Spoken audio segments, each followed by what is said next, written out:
Welcome to the fifth episode. This one falls under the category underrated treasure. And earlier, I posted on Insta asking you all to guess the movie which I'm going to feature. My hint was that it is the most underrated Scorsese movie till date, and it is one of the major source of inspiration for one of the blockbusters of 2015. You would have guessed this blockbuster for sure because it is Joker. I received answers via comments and DMs. Most of the answers were Raging Bull and Taxi Driver. Raging Bull hardly broke even what was spent. True, but it garnered positive response from everyone. Now about Taxi Driver, well it garnered positive response and it was a blockbuster as far as I know. So, which one is that underrated movie? The answer is none other than the king of comedy. By the way, I personally didn't like Joker much. It kind of depressed me about my own unlucky moments, and at the same time, I love the other three movies which inspired it. So let's check them out first.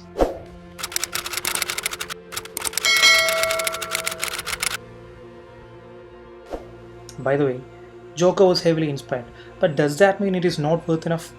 Not even close to what I'm trying to say, okay?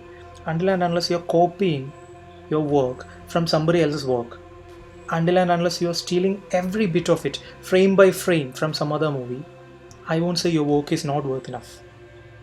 Solomon, who lived 3000 years before Christ, was a king who was most famous for his wisdom. I hope you all must have somehow came across the Judgment of Solomon story in which he identifies the real mother of an infant. There is this verse from Bible quoting the King Solomon. Ecclesiastes 1:9 says, "What has been will be again. What has been done will be done again." There is nothing new under the sun. Nothing new under the sun. What does that even mean?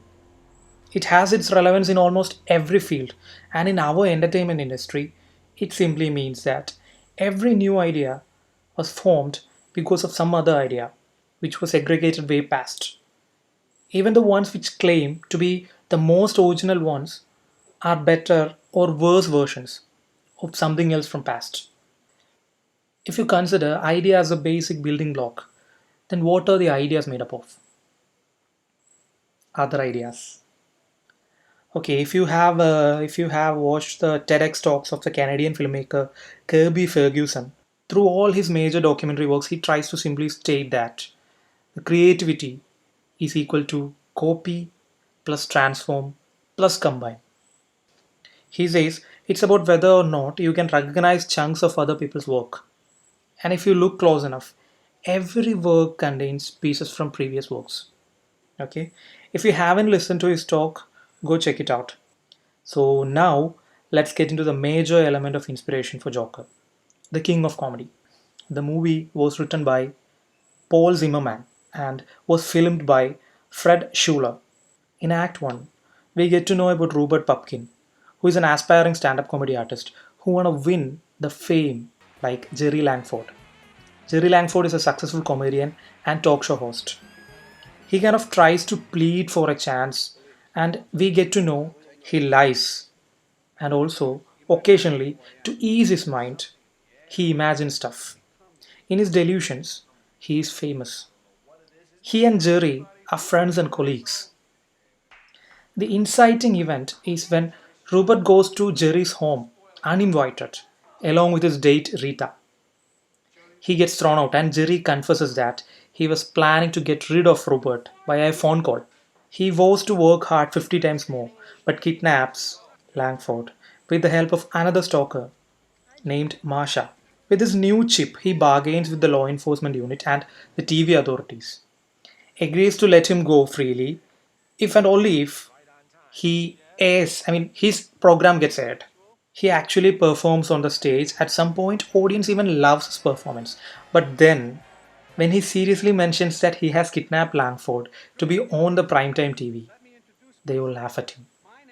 And so on, it gets worse. Meanwhile, Langford lures Marsha and escapes. He sees Rupert on TV screens. Having shown the broadcast to Rita at a bar, he submits to arrest. And during this drama, the FBI agent conveys that His jokes suck. In an epilogue, we see a news report about his sentence and his parole. And then, through a montage, we get to see that shops have piled up his most sought after autobiography, King for a Night. The man is imprisoned, but he lives in his delusions without showing accountability to how he messed up his life on his own. Now, Scorsese has professed a similar conclusion to his sports drama too, starring Robert De Niro, The Raging Bull. After several ups and downs in the life of Jake LaMotta, as his relationship with his wife Vicky and brother Joey worsens, his life downward spirals, and he loses his career and everything. From being a champion, we finally see him as a washed up stand up comic, as well as a one man show performer who recites famous literary works.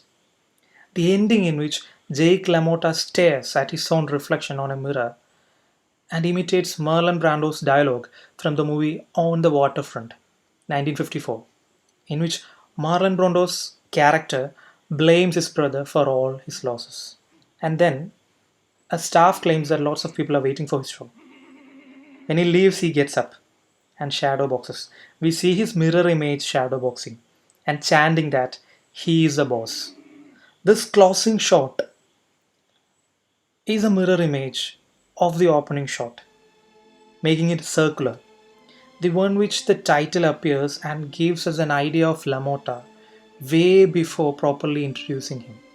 It it looks so dreamy, a raging bull, shadow boxing.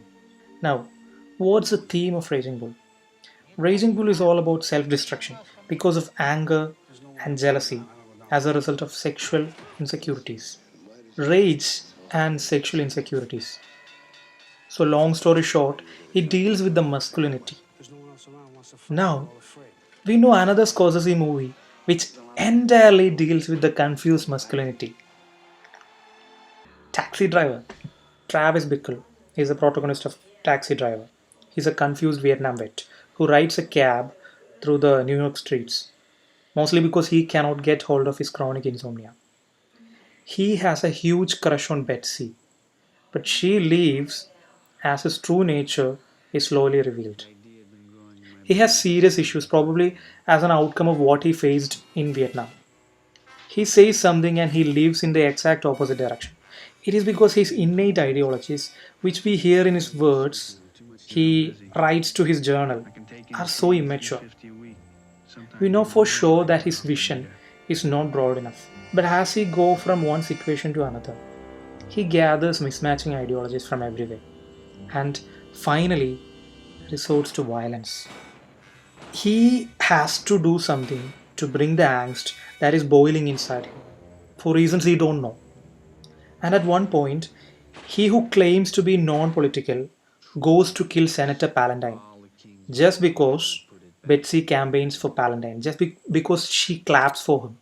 After Betsy, he fixates on Iris, a teen who is forced into prostitution. Finally, drawing inspirations from old cowboy movies, he musters up courage to shoot down the pimp and the bouncers who won't let Iris be free.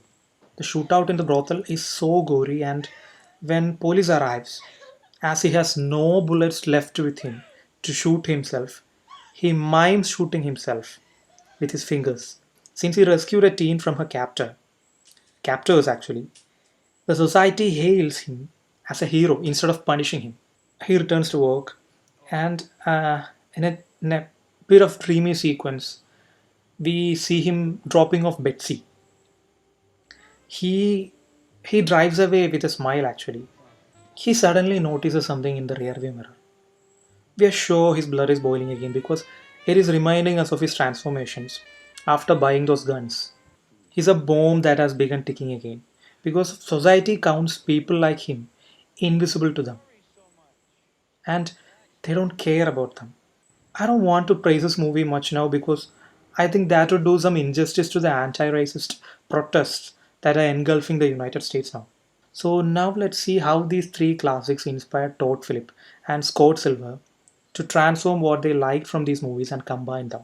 Arthur Fleck, the protagonist of Joker, has all the characteristics of Rupert Pupkin. His Arthur is also suffering from a disorder which makes him laugh when he don't want to. But the rest of it, his ambition, how he's a devotee of the talk show host Murray Franklin, how he fixates on his neighbor Sophie Dumont, how he finds a way to be the center of attraction of the show, which he wants to be a part of, and so on it goes. Most importantly, his delusions. Now, similar to Rupert, and also like Jake LaMotta from Raging Bull, Arthur Fleck of Joker is unable to be accountable for his own screw ups. All of them find somebody else to blame for their self destruction. For Arthur, it's Thomas Wayne.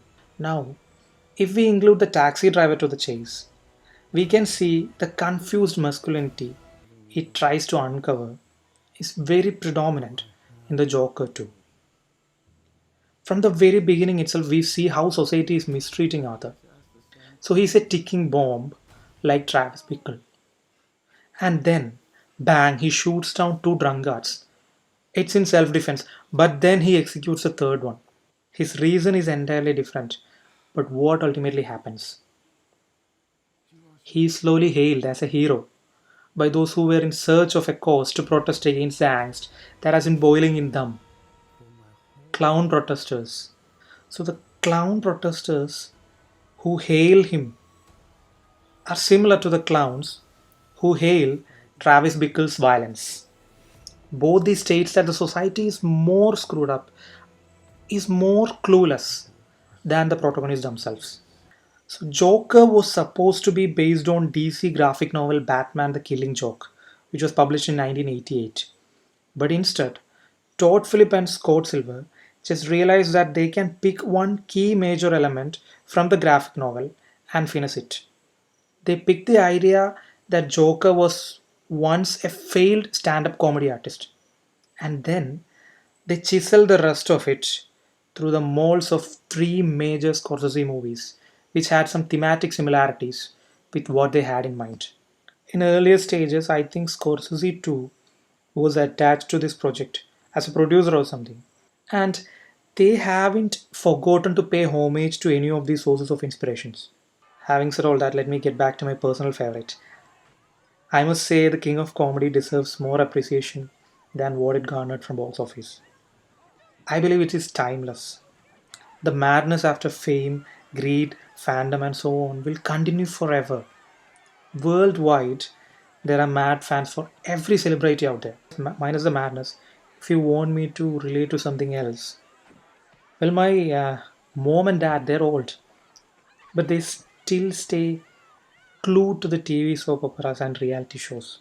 They are not as fanatic as the devotees who were seen in the King of Comedy, but it is certainly degrading their capabilities by letting them settle for the average intellect. So, the King of Comedy is relevant in every nook and corner of this planet. The title appearing short of King of Comedy has always been praised. It shows how much these poor ones are glued to the television screens. Scorsese is so brilliant that he put Marsha inside the car and does this. Their affinity to embrace what's within the bounds of the television screens. They're embracing it always. Several frames like this, which jumps from the subjective narration to the objective point of view, we can we can read how much he wanna be the center of attraction.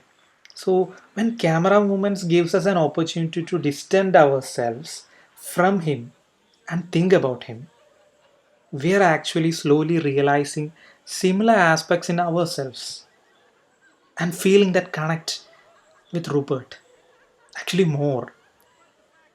That, my dear, is the bloody brilliance of His Highness Martin Scorsese and his crew. With a quote by Mr. Scorsese on Raging Bull, let's wind up this episode. Raging Bull has more importance in Scorsese's life than any other movie because it saved his life and his career. Because after the failure of New York, New York, he almost killed himself getting overdosed with white powder. He who hated boxing finally realized that connection between the boxing and the life. In his own words, boxing is an allegory for whatever you do in life. You make movies, you are in the ring each time. Okay, time is up. I have been receiving hell lot of responses via Insta. Thanks a lot for that. Let's grow this as a community. By the way, YouTube algorithm works very weirdly. It only shares my video to somebody else like you if you're hitting the like button right now, or subscribe to my channel or commenting below. So please do that. We are slow but steady because in my last video I said we crossed 50 subscribers, but now I think we have crossed 150. That's good going. I'll be back with an episode from the Master Writer category. Till then, this is Georgie signing off. Peace.